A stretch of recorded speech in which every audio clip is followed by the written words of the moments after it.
My name is Mark Moore. I'm an agronomist at the Agoro Carbon Alliance in Central Ohio. I'm Steve Hasselman. I'm an agronomist in Northern Illinois.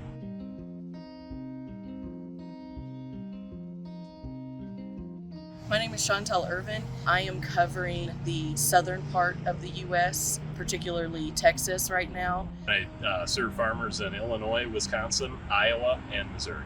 I service growers and ranchers in Ohio, but also in Oregon and Washington.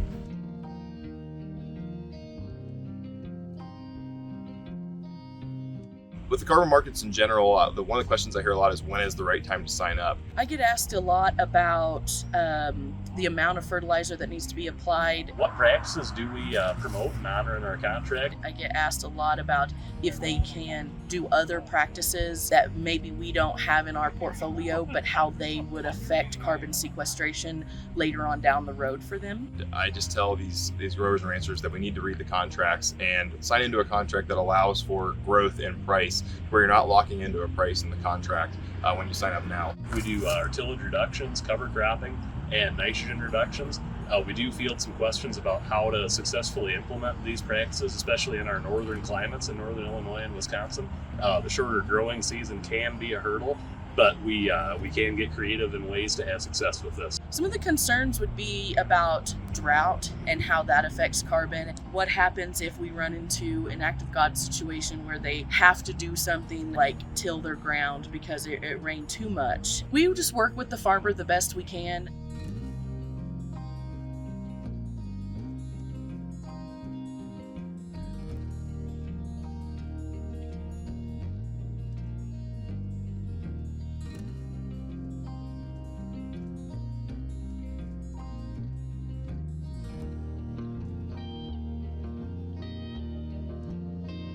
I go out and I talk to the farmer about our soil sampling process. I look at their grass, particularly in ranch, pasture land type situations, talk about what happens after we seed, follow up with them after we seed and fertilize to see, how it's affecting their ground. The improvements to the land are the biggest portion of that. When you reduce tillage and especially implement cover crops, you can build organic matter in the soil, organic matter and soil structure.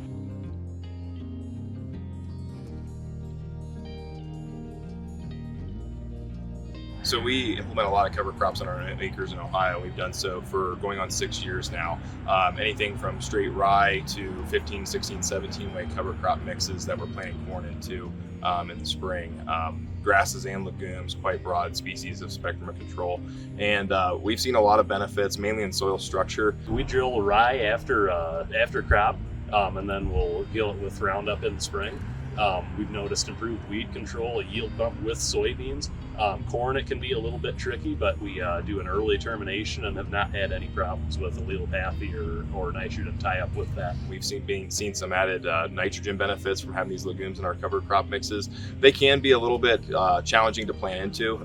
We're trying to get most of our cover crops in that 4 to 5 feet tall range if we can. The more biomass we can create, the better. You'll save fuel, which is a huge benefit right now, and a lot of times with this cover crop usage, we're seeing actually reductions in herbicide usage.